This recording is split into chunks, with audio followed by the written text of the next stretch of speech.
চায়ের পানি চুলায় দিয়েই এই নাস্তাটা তৈরি করে নিতে পারবেন। এত কম সময়ের মধ্যে এই নাস্তাটা তৈরি করে নেওয়া যায়। চা তৈরি করতে করতে এই নাস্তাটা হয়ে যাবে, এত সহজেই তৈরি করে নিতে পারবেন। সকাল সকাল এমন একটা নাস্তা হলে বলেন কেমন হয়? খুবই লোভনীয় চায়ের সাথে ঝটপট এই নাস্তাটা তৈরি করে নিতে পারবেন কোনো রকম ঝামেলা ছাড়া। আসসালামু আলাইকুম, আশা করছি সবাই ভালো আছেন। দেশে ও দেশের বাহিরে যে যেখান থেকে আমার ভিডিওটি দেখছেন সবাইকে অসংখ্য ধন্যবাদ। একটি লাইক দিয়ে পুরো ভিডিওটির সাথেই থাকবেন আশা করছি। চলুন তাহলে দেখে নেন আমি কিভাবে এই নাস্তার রেসিপিটা তৈরি করে নিয়েছি। প্রথমে আমি 1 কাপ পানি নিয়েছি, গরম পানি ব্যবহার করেছি এখানে। আর এখানে দিয়ে দিচ্ছি 1 চা চামচ ইস্ট, আর দিয়ে দিচ্ছি গুঁড়া দুধ 1 চা চামচ, আর দিয়ে দিচ্ছি বেকিং পাউডার 1/2 চা চামচ। এখন আমি একসাথে সব কিছু মিক্স করে নিচ্ছি। আপনারা চাইলে এখানে লিকুইড দুধ দিয়েও তৈরি করে নিতে পারেন, অবশ্যই লিকুইড দুধটা গরম হতে হবে। এখন আমি দিয়ে দিচ্ছি মেজারমেন্ট কাপের 1 কাপ ময়দা। আপনারা চাইলে আটা দিয়েও তৈরি করে নিতে পারবেন এই রেসিপিটা। আর দিয়ে দিচ্ছি চিনি, আর দিয়ে দিচ্ছি স্বাদমতো লবণ। এখন ভালো করে মিক্স করে নেব। এখন দিয়ে দিচ্ছি তেল, মেজারমেন্ট কাপের 1 কাপ তেল দিয়ে দিয়েছি। আর দিয়ে দিচ্ছি একটা ডিম। এখন সব কিছু দিয়ে মিক্স করে নিচ্ছি। এভাবে করে একবার হলো নাস্তা তৈরি করে দেখবেন কতটা টেস্টি হয় আর কতটা লোভনীয় হয়। বাচ্চাদের টিফিনেও এই রেসিপিটা তৈরি করে দিতে পারেন। ঘরে কোনো কিছু না থাকলে এভাবে করে ঝটপট সকালে নাস্তা তৈরি করে নিতে পারবেন চায়ের সাথে। দেখতেই পাচ্ছেন কিভাবে করে আমি হাত দিয়ে ভালো করে মেখে নিচ্ছি। সুন্দর একটা ডো তৈরি করে নেব হাত দিয়ে ভালো করে মেখে। যারা এখন পর্যন্ত আমার ভিডিওটি দেখছেন সবাইকে অসংখ্য ধন্যবাদ। যারা একটা লাইক দিতে ভুলে গিয়েছেন তার একটা লাইক দিয়ে পুরো ভিডিওটির সাথেই থাকবেন আশা করছি। ডোটা এখন আমি আধা ঘন্টা রেস্টে রাখবো। একটা র্যাপিং পেপার দিয়ে র্যাপিং করে রাখবো আধা ঘন্টার রেস্টে। হাতে সময় না থাকলে কম সময়েও রেস্টে রাখতে পারেন, 10 মিনিট বা 20 মিনিট রেস্টে রাখলেও চলবে।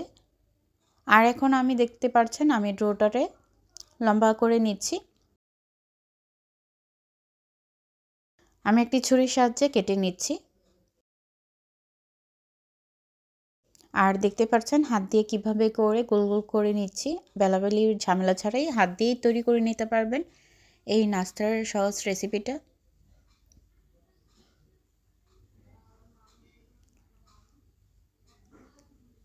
দেখতেই পাচ্ছেন কিভাবে করে হাতে টেপ টেপ করে তৈরি করে নিচ্ছি।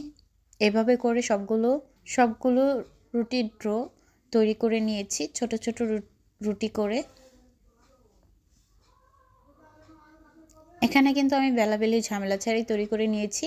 আর দেখিয়ে দিচ্ছি কতটা মোটা হয়েছে। আমি কিন্তু একদম বেশি মোটা রাখি নাই, দেখতেই পাচ্ছেন। এই অবস্থায় আমি এখন তেলে ভেজে নিচ্ছি।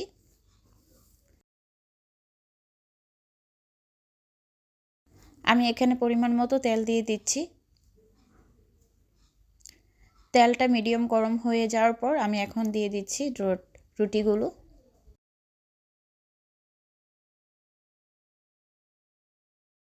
চুলার জালটা মিডিয়াম আঁচে রেখে এই রুটিগুলো ভেজে নেব। তেলে ছাড়ার সাথে সাথেই দেখতে পাচ্ছেন ফুলে একদম বন হয়ে যাচ্ছে, একদম পারফেক্ট বন রুটির মতো হয়ে যাবে। বাসায় একবার হলো এই নাস্তাটা তৈরি করে দেখতে পারেন, আর খুবই কম সময়ের মধ্যেই তৈরি করে নিতে পারবেন এই রুটি। দেখতেই পাচ্ছেন কিভাবে করে ভেজে নিচ্ছি, আর দেখতেই পাচ্ছেন কি সুন্দর কালার চলে আসছে, আর খেয়ে তো অসম্ভব টেস্ট হয়েছে। চায়ের পানি চুলায় দিয়েই এই নাস্তাটা তৈরি করে নিতে পারবেন। এত কম সময়ের মধ্যে এই নাস্তাটা তৈরি করে নেওয়া যায়। চা তৈরি করতে করতে এই নাস্তাটা হয়ে যাবে, এত সহজেই তৈরি করে নিতে পারবেন এই বনরুটির রেসিপিটা। ছোট বড় সবার জন্য এই মজাদার নাস্তার রেসিপিটা তৈরি করে নিতে পারবেন ঘরোয়াভাবে, কোনো রকম ঝামেলা ছাড়া। আর এতটা টেস্টি হয়, বাসায় ট্রাই না করলে বুঝতে পারবেন না। আর আমার মতো ভুল করবেন না, বেশি করে বানানোর চেষ্টা করবেন। আমি এটা কম করে বানিয়ে বিপদে পড়ে গিয়েছি, এতটাই মজা হয়েছে।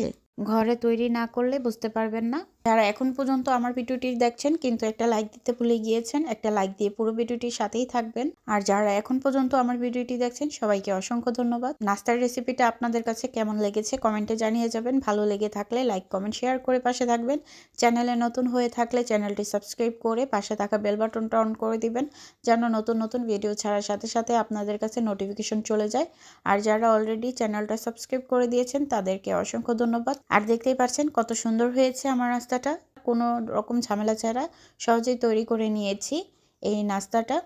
বাসায় একবার হলেও ট্রাই করে দেখবেন, বাচ্চাদের টিফিনেও তৈরি করে দিতে পারেন এই রেসিপিটা। আজকে এই পর্যন্ত, নতুন কোনো ভিডিও নিয়ে আবারও হাজির হয়ে যাব। এই পর্যন্ত ভালো থাকবেন, সুস্থ থাকবেন, আল্লাহ হাফেজ।